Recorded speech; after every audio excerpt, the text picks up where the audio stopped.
매일 성경 묵상을 돕는 해설 가이드입니다. 안녕하세요. 묵상 코치입니다. 함께 읽고 나눌 말씀은 예레미야 17장 1절에서 18절까지 말씀입니다. 유다의 죄는 한계를 넘었습니다. 마음에서 나오는 것이 모두 악한 것뿐입니다. 생각은 온통 우상들로 가득 찼습니다. 여호와를 버리고 우상을 숭배한 유다는 가나안을 떠나 이방 땅에서 우상을 숭배하는 이방인을 섬겨야 합니다. 1절에서 4절을 보겠습니다. 1절에서 4절은 지워질 수 없는 유다의 죄에 대해서 말합니다.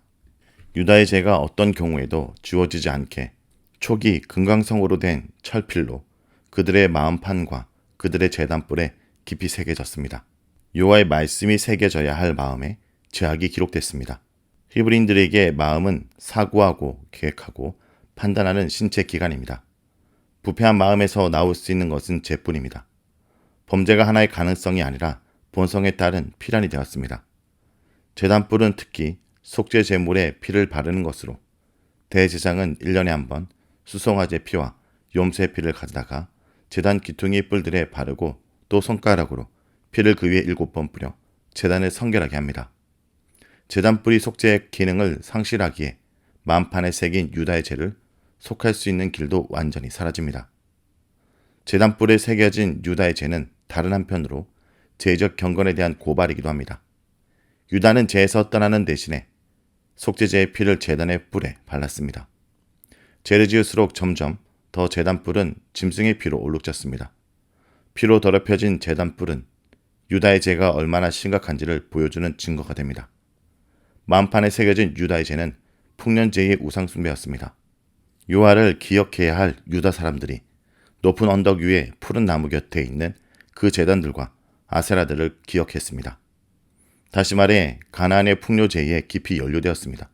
모든 높은 산 위에서와 모든 푸른 나무 아래서의 음행을 즐기던 자들이 여호와의 성전을 찾아와서 속죄제를 드렸습니다. 아세라는 원래 가나안의 최고 신 엘의 동반자로 풍류를 주관하는 여신이었지만 때로는 제단 곁에 세워놓은 나무 기둥을 가리키기도 합니다. 제단불을 짐승의 피로 얼룩지게 만들고 온 땅을 우상의 제단들과 아세라들로 더럽힌 자들에게 여호와께서 명렬한 진노로 징벌하십니다.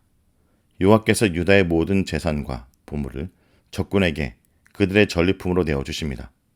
풍요를 기원하며 우상을 찾아간 결과 유다 백성은 여호와께서 주셨던 모든 풍요를 빼앗깁니다.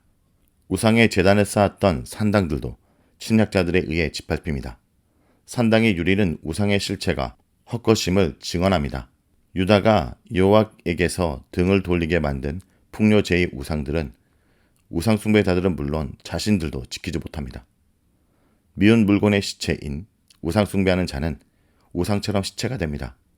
침략자들에 의한 약탈과 짓밟힘으로 여호와의 맹렬한 진노가 누그러지는 것은 아닙니다. 그분의 노는 맹렬하게 불타는 불로 유다를 남김없이 태워버리십니다. 유다는 여호와께서 상속재산으로 준 가나안을 내놓고 알지 못하는 땅으로 가서 자신들을 멸망시킨 원수들을 섬겨야 합니다. 여호와께서 주신 자기 땅에서 자유민으로 살다가 유다가 이방에서 정복자들의 종이 됩니다. 영원히 타는 불은 여호와의 분노뿐 아니라 유다가 저지른 죄의 심각성도 함께 보여줍니다. 유다의 죄가 마흔판과 제단불에 초기 금강석으로 된 철필로 새겨져 영원히 지워지지 않기 때문에 여호와께서도 꺼지지 않고 영원히 타는 불로 그들을 징벌하십니다. 다음은 5절에서 8절을 보겠습니다. 5절에서 8절은 저주와 축복에 대한 내용입니다. 사람을 의지하는 자의 저주받은 운명과 사람을 신뢰하는 자의 복받은 삶은 지혜 문학에서 자주 다뤄지는 주제입니다. 인생은 의지하는 대상에 따라 두 종류로 나눌 수 있습니다. 첫째 부류는 사람을 믿으며 육신으로 그의 힘을 삼고 마음이 여호와께서 떠난 인생들입니다. 자기 능력과 사회 정치적 자산을 의지하고 자기 중심적으로 세속적 가치관을 추구하는 자들입니다. 이들은 사막의 떨기나무 같아서 좋은 일이 오는 것을 보지 못하고 강야, 간주한 곳, 건건한 땅, 사람이 살지 않는 땅에 살게 됩니다. 사막의 떨기나무는 척박한 환경에서 겨우 생명을 보존하며 힘겹게 살아가는 식물을 상징합니다. 여호와를 떠나 사람을 의지하는 자에게 이 세상은 동식물도 살아가기 힘든 강야가 됩니다. 좋은 일이 오는 것을 보지 못하고는 형편이 앞으로도 나아질 여지가 없음을 의미합니다. 간주한 땅은 메마른 암석지대나 용암으로 덮인 벌판을, 건건한 땅은 소금기 있는 땅을 가리킵니다. 돌로 덮인 땅이나 소금 땅에서는 식물이 자랄 수 없는 것처럼 그 마음이 여호와를 떠난 자는 사람이 살 수 없는 땅에 살아야 합니다. 그는 힘겹게 살다가 열매를 맺지 못하고 사라집니다. 둘째 부류는 여호와를 의지하며 여호와를 의뢰하는 사람으로, 그는 물가에 심겨진 나무가 그 뿌리를 강변에 뻗치고 더위가 올지라도 두려워하지 아니하며 그 입이 청정하며 가무는 해에도 걱정이 없고 결실이 끝이 아니함 같습니다. 메마른 땅에서 힘겹게 생명을 유지하는 떨기나무와 달리 시냇가에 뿌리를 내린 나무는 물을 충분히 공급받기에 무더위와 가뭄이 닥쳐와도 싱싱한 생명력을 잃지 않고 풍성한 열매를 맺습니다. 마찬가지로 여호와께 의지하는 사람은 생수의 근원으로부터 생명수를 공급받기에 한란과 재난이 닥쳐와도 풍성한 열매를 맺으며 풍요로운 삶을 즐깁니다. 축복과 저주는 우연이나 운명의 산물이 아닙니다. 사람이 누구를 의지하냐에 따라 그 인생에 저주가 주어질 수도 있고 축복이 주어질 수도 있습니다. 9절에서 10절을 보겠습니다. 9절에서 10절은 행위에 따라 보응하시는 여호와에 대해서 말합니다. 사람을 의지하는 자가 저주를 받고 여호와를 의뢰하는 자가 복을 받는다는 가르침이 바르게 적용되기 위해서는 하나의 전제 조건이 충족돼야 됩니다. 누가 사람을 의지하고 누가 여호와를 의뢰하는지 알 수 있어야 합니다. 사람의 마음을 알 수 없다면 사막의 떨기나무와 물가에 심겨진 나무를 구별하는 것도 불가능해집니다. 그런데 만물보다 거짓되고 부패한 것이 사람의 마음이기 때문에 사람은 서로의 마음을 알 수 없고, 마음을 알 수 없기 때문에 누가 사막의 떨기나무이고 누가 물가에 심긴 나무인지 판단할 수 없습니다. 사람이 판단해야 한다면 의인의 축복과 악인의 저주에 관한 가르침은 더는 유효하지 않습니다. 하지만 사람의 마음을 헤아리는 주체가 여호와시라면 사정은 전혀 달라집니다.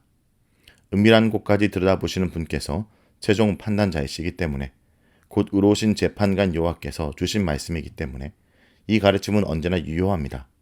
사람의 마음을 속속들이 알고 계신 여호와께서 각 사람이 살아온 길을 빠짐없이 살피시고 10절에 그의 행위와 그의 행실대로 갚으십니다.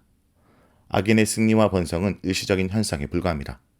교란한 자들이 때로는 물가에 심긴 나무처럼 잘 자랄 때도 있지만 여호와는 이들의 감춰진 마음을 모두 아십니다.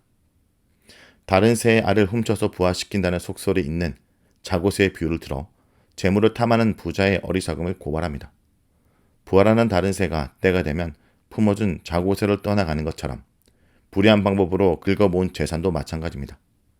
탈법과 불법을 마다하지 않고 애써 모아보지만 그런 재산은 평생 간직할 수 없습니다. 그의 중년에, 즉 한창 때 불법으로 쌓은 재물은 갑자기 사라져버립니다. 남의 것을 빼앗은 것이기에 때가 되면 가짜 주인을 떠나 원주인에게로 돌아갑니다. 정당하지 못한 방법으로 재물을 축적한 부자는 그 부를 즐길 수 없고 결국은 어리석은 자가 됩니다. 지혜로운 자는 이러한 이치를 잘 알기 때문에 결코 불의를 치부하는 자에게 걸려 넘어지지 않습니다. 12절에서 13절을 보겠습니다. 12절에서 13절은 이스라엘 소망 여호와에 대해서 말합니다. 현재 문맥에서 이 두 절은 압달락과 예레미야의 세 번째 고백을 이어주는 역할을 담당합니다. 전자와 관련해 여호와를 이스라엘의 소망으로 고백하는 자는 물가에 심어진 나무와 같고, 여호와를 버리는 자는 사막의 떨기나무와 같습니다. 또 우리의 찬양에 의해 예레미야의 개인적 고백이 공동체의 고백으로 읽힐 수 있게 됩니다. 예레미야가 여호와로부터 구원과 의로움을 찾으면서 고난을 극복했던 것처럼 이스라엘은 구원의 소망이신 여호와로부터 생수의 근원을 찾아 자신들의 수치를 극복해야 합니다. 우리는 여호와를 영화로우신 보좌여 시작부터 높이 계시며 우리의 성소이시며 이스라엘 소망으로부터 부르며 그분의 왕권을 찬양합니다. 예루살렘의 성전 신학에 따르면 성전은 여호와께서 현존하시는 곳입니다. 성전 지성소의 벽과 중앙으로 펼쳐진 두 그룹의 날개는 여호와의 보호자를 상징합니다. 왕이신 여호와께서 두 그룹의 날개에 앉아 세상을 통치하십니다. 그분의 왕권은 처음부터 드높았습니다. 누구의 도전도 허락하지 않는 흔들림이 없는 왕권입니다. 시편 93편 2절에 이렇게 얘기합니다. 주의 보좌는 예로부터 견고히 섰으며 주는 영원히 계셨나이다. 영원부터 영원까지 왕이신 여호와가 바로 이스라엘이 소망을 두어야 할 뿐입니다. 이스라엘 미래는 우상이나 사람에게 있지 않습니다. 예루살렘 성소에서 왕으로 통치하는 요아에게만 있습니다. 요아를 영원하신 왕으로 찬양하는 자들에게는 소망이 있지만 그분을 버리는 자는 수치를 당합니다. 생수의 근원이신 요아를 떠나서는 수치와 멸망과 재앙만 있을 뿐입니다. 흙의 기록이 되오니 라는 것은 죽을 운명이 되다로 이해하는 것도 가능하지만 병행하는 수치를 당할 것이라 와 관련해 덧없음과 허무함의 비유적 표현으로 읽는 것이 더 낫습니다. 땅바닥에 쓴 글자가 바람에 불면 흔적도 없이 사라지는 것처럼 이들의 운명도 그럴 것입니다. 또 넓은 문맥에서 보자면 흙에 기록하다라는 것은 1절에 마음판의 세계다에 연결되기도 합니다. 마음판에 새겨진 유다의 죄는 어떤 경우에도 지워지지 않고 흙에 기록된 요아를 버린 자들의 운명은 바람에 흙먼지가 날려가듯 자취도 없이 사라집니다. 다음은 14절에서 18절입니다. 14절에서 18절은 예레미야의 세 번째 고백입니다. 예레미야의 탄식은 찬양이 곁들여진 치유와 구원의 강구로 시작합니다. 14절에 나를 고치소서 그리하시면 내게 낫겠나이다. 나를 구원하소서 그리하시면 내가 구원을 얻으리이다. 요아 때문에 당하는 부끄러움이기에 요아만이 치유할 수 있습니다. 또 요아께서 분노로 채우셔서 생긴 고통과 상처이기에 요아를 제외하고는 그 누구도 치유해 줄 수 없습니다. 주변에는 대적만 가득할 뿐입니다. 여기서 고난과 재앙과 질병에 대한 고침은 여호와의 구원을 의미합니다. 강구의 동기로 제시된 찬양은 여호와의 구원 능력에 대한 신뢰와 기대를 담고 있습니다.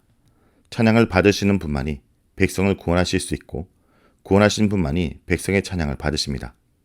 여호와의 능력을 인정하는 자만이 그분께 구원을 강구하고 그분의 구원을 경험한 자만이 그분께 찬양을 돌립니다. 이런 배경에서 기도자들은 여호와의 구원을 찬양할 수 있게 구원해달라고 간구합니다. 이스라엘 시편 전통에서 간구와 찬양은 거의 짝을 이루며 나타납니다. 예레미야가 간구하는 치유와 구원은 물론 개인적 차원에 속한 것이 아니었습니다. 말씀 선포자로서 겪는 고난과 좌절, 곧 적들의 조롱이었습니다. 이들은 여호와의 말씀이 어디 있느냐, 이제 임하게 할지어다 하며 예레미야를 무시했습니다. 그리하여 예레미야는 여호와의 영원히 타는 불을 선포합니다. 정통적인 구원 신학에 길들여진 자들은 예레미야의 심판 메시지를 도무지 납득할 수 없었습니다. 예레미야의 탄식과 간구에 여호와께서 답하지 않으신 이유를 추론하기가 어렵지 않습니다. 선포한 심판이 이루어져 유다가 멸망하기까지 예레미야는 계속 무시당하고 조롱당할 수밖에 없었습니다. 적들의 조롱에 맞설 수 없는 예레미야는 자신에 대한 판단을 심장을 살피며 폐부를 시험하고 각각 그의 행위와 그의 행실대로 보응하시는 여호와께 맡깁니다. 자신의 무죄를 변호하기에 앞서 먼저 나는 목자의 직분에서 물러가지 아니하고 주를 따라 싸우며 라고 하고 자신의 성실함을 주장합니다. 15절과 함께 읽으면 예레미야는 자신이 사명을 충분히 수행할 수 있기 때문에 적들로부터 조롱을 당하는 말로 여호와께 책임을 돌립니다. 한편 목자는 주로 왕과 같은 통치자를 가리키는 표현으로 연자에게 적용된 경우는 거의 없습니다. 목자가 먹잇감을 찾는 들짐승을 피하지 않고 맞서 싸우는 것처럼 예레미야도 적들의 위협에 굴하지 않고 당당히 맞섰음을 보여주는 것 같습니다. 맡겨진 직분을 충실히 수행했음을 주장한 후에 예레미야는 심판의 메시지와 관련해서 자신의 활동을 변호합니다. 재앙의 날도 내가 원하지 아니했음을 주께서 아시는 바라. 내 입술에서 나온 것이 주의 목전에 있나이다. 예레미야가 개인적으로 유다 멸망을 바라고 심판을 선포한 것이 아닙니다. 여호와께서 멸망과 유배의 말씀을 주셨기 때문에 그렇게 전한 것입니다. 아마도 적들은 심판 메시지에 그의 악한 마음이 담겨 있다고 생각하고 예레미야를 멸망을 바라는 자로 고발했던 것 같습니다. 누가 의로운지 재앙의 날에 분명하게 드러나기에 예레미야는 주는 내게 두려움이 되지 마옵소서 하고 호소합니다. 여호와께서 예언자에게 두려움이 되신다는 말은 그의 사역이 여호와에 의해 인정받지 못함을, 곧 선포대로 이루어지지 않음을 의미합니다. 재앙의 날에 예레미야는 여호와를 피난처로 경험하고 그의 선포를 부정했던 자들은 여호와를 두려움으로 만나게 됩니다. 박해한 자들의 멸망이 다른 한편으로는 박해를 당하는 자의 의로움을 확인해 주기 때문에 예레미야는 적들의 멸망을 여호와께 간구합니다. 재앙의 날은 예레미야가 치욕과 두려움에서 완전히 벗어나는 날이자 그를 박해하는 자들이 최종적으로 치욕과 두려움에 떨어지는 날입니다. 치욕을 당하다와 13절에 수치를 당하다는 같은 동사로 예레미야를 박해한 자들이 바로 생수의 근원이신 여호와를 버린 자들임을 보여줍니다. 놀라게 하다와 17절의 두려움도 같은 어근에서 나온 단어로 여호와께서 예레미야에게는 피난처가 되시고 그를 박해한 자들에게는 두려움이 되십니다. 적들의 멸망을 강구하는 재앙의 날을 그들에게 임하게 하시며 배나되는 멸망으로 그들을 멸하소서와 적들의 고발에 맞서 자신을 변호하는 13절에 재앙의 날도 내가 원하지 아니했음은 서로 충돌하는 것처럼 보이지만 이는 현대적 사고에 따른 판단입니다. 박해자들에 대한 복수 요청은 여호와의 공의에 근거한 사법적 호소로 현재의 문맥에서는 15절의 조롱과 함께 살펴보아야 합니다. 두 절은 동사 임하다에 의해 서로 긴밀하게 연결됩니다. 적들은 여호와의 말씀이 어디 있느냐 이제 임하게 할지어다 하면서 예레미야를 조롱하고 예레미야는 재앙의 날을 그들에게 임하게 해달라고 여호와께 간구합니다. 예언자의 신적 정당성이 부정당한 곳에는 선포의 성취를 통해서만 그 정당성이 입증될 수 있습니다. 재앙의 날이 임하느냐 그렇지 않느냐에 따라 예레미야가 여호와로부터 보냄을 받은 예언자인지 그렇지 않은지가 결정됩니다. 자, 여기까지가 예레미야 17장 1절에서 18절까지 말씀입니다. 오늘 말씀을 통해 우리는 무엇을 묵상하고 적용해야 할까요? 자기 백성이 사람이나 어떤 권력보다도 생수의 근원인 자신만을 의뢰하기 원한 생수의 근원을 의지한 의인과 버린 악인의 결과를 비교해 보십시오. 물이 없어 간조하여 사람이 거하지 못하는 땅인 강야에는 떨기나무와 강변의 뿌리를 내리고 청정한 잎과 무성한 결실을 맺는 나무로 비유하고 있습니다. 성도 여러분, 우리는 지금 눈앞의 풍요를 마다하고 보이지 않는 하나님과 그분의 약속을 믿고 살기에 점점 어려워지는 세상에 살고 있습니다. 하지만 쉽고 분명해 보이더라도 사람이나 권력 앞에 굴복하지 말고 믿음과 선의를 지키는 주의 백성들에게 간절히 기도드립니다.